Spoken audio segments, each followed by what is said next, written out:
La Ligue des Champions, c'est plus qu'une simple compétition. Pour des millions de fans à travers le monde, c'est le sommet du foot européen, là où les plus grandes équipes s'affrontent pour la gloire ultime. Pendant des décennies, le format de cette compétition nous a offert des souvenirs inoubliables. Qui ne se souvient pas des phases de groupe où les équipes, souvent avec des fortunes diverses, devaient se battre pour décrocher leur billet pour les huitièmes de finale? Ou encore les matchs à élimination directe qui nous ont donné des moments légendaires comme la remontada du Barça contre le PSG ou le but décisif de Zidane en finale contre Leverkusen en 2002. Ce format à 32 équipes avec des groupes de 4 avait quelque chose de familier et de rassurant pour les supporters. Chaque saison, c'était un peu comme retrouver un vieux rituel. 6 matchs en phase de groupe, puis la montée en intensité à travers des huitièmes jusqu'à la grande finale. Mais aujourd'hui, l'UEFA a pris une décision majeure. En 2024, tout va changer. Le format que nous avons tous appris à connaître et à aimer fait place à un tout nouveau système qui va redéfinir la compétition pour les années à venir. Et ce changement ne laisse personne indifférent. Le premier changement majeur, c'est l'augmentation du nombre d'équipes participantes. On passe de 32 à 36 équipes. Cela peut sembler anodin, mais cela signifie que 4 équipes de plus.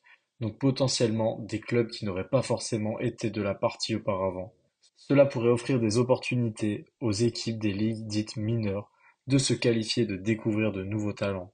Mais en réalité, ce qui retient l'attention de tous, c'est la disparition totale de la phase de groupe. Ce modèle qui avait structuré la compétition pendant des décennies est remplacé par un format unique, souvent comparé à une sorte de mini-championnat. Comment cela fonctionne concrètement? Chaque équipe va désormais jouer 8 matchs, mais attention, il n'y a plus de groupe fixe. Chaque équipe affrontera 8 adversaires différents tirés au sort, avec 4 matchs à domicile et 4 matchs à l'extérieur, au lieu d'avoir une poule avec seulement 3 adversaires comme avant. Cela veut dire que chaque club va rencontrer des équipes plus variées, ce qui promet des confrontations inédites dès cette première phase. Imaginez, dès la première journée, vous pourriez voir un Manchester City contre Barcelone ou un Bayern Munich contre le Real de Madrid, des affiches qui autrefois étaient réservées aux phases à élimination directe. Après ces 8 matchs, que se passe-t-il? Les 8 meilleures équipes au classement se qualifient directement pour les huitièmes de finale. C'est là que ça devient intéressant.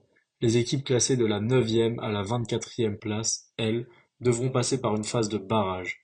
En d'autres termes, elles joueront un tour supplémentaire en match aller-retour pour tenter de se hisser en huitièmes de finale. Ce système de barrage introduit un nouvel élément de suspense car même si une équipe termine en dehors du top 8, elle a encore une chance de continuer l'aventure. Mais cela signifie aussi plus de matchs pour ces équipes et potentiellement plus de fatigue au cours de la saison. Les équipes classées au-delà de la 24e place, en revanche, seront définitivement éliminées, un peu comme dans l'ancien format. Mais avec cette différence que le classement global devient crucial dès le début. Fini l'époque où une équipe pouvait se permettre de gérer ses matchs en phase de groupe. Ici, chaque match compte vraiment. Quels sont les avantages de ce nouveau format? D'abord, cela va offrir plus de diversité dans les confrontations. Au lieu de voir les mêmes équipes s'affronter encore et encore dans des poules, on aura des affrontements beaucoup plus variés.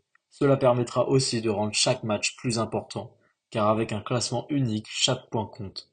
Pour les diffuseurs et les sponsors, c'est aussi une aubaine. Plus de matchs entre les grandes équipes veut dire plus d'audience et donc potentiellement plus de revenus. Ensuite, ce format va sûrement permettre de maintenir un certain suspense tout au long de la compétition. Dans l'ancien modèle, certaines équipes qualifiaient très tôt pour les huitièmes, ce qui rendait les matchs de poule sans enjeu. Avec cette nouvelle formule, chaque journée pourrait être décisive et les surprises pourraient être nombreuses. Mais évidemment, ce format ne fait pas l'unanimité. Certains fans estiment que cette nouvelle structure complique inutilement une compétition qui fonctionnait déjà bien. Les puristes regrettent la disparition des groupes qui avaient ce côté traditionnel et structurant. D'autres soulèvent des inquiétudes quant à l'équité. Certaines équipes pourraient avoir un calendrier plus difficile que d'autres en fonction des tirages, ce qui introduit un facteur hasard que tous ne trouvent pas légitime. Et puis il y a la question de la fatigue. Avec plus de matchs à jouer, certaines équipes pourraient être fortement pénalisées. La surcharge de matchs est un vrai sujet de débat, d'autant que les joueurs eux-mêmes ont exprimé leurs préoccupations concernant la santé et la surcharge de travail liée à l'intensité du calendrier.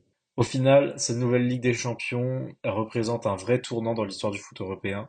Le format traditionnel que nous avons connu et aimé laisse place à un nouveau format complètement différent, plus vaste, avec plus d'équipes, plus d'enjeux, où deux équipes du chapeau 1 peuvent se rencontrer dès les phases de groupe. Difficile de juger ce premier format avant de l'avoir vu, mais ce qui est certain, c'est que le football européen entre dans une nouvelle ère, Et nous les fans avons de quoi être impatients de voir ce que cela va donner.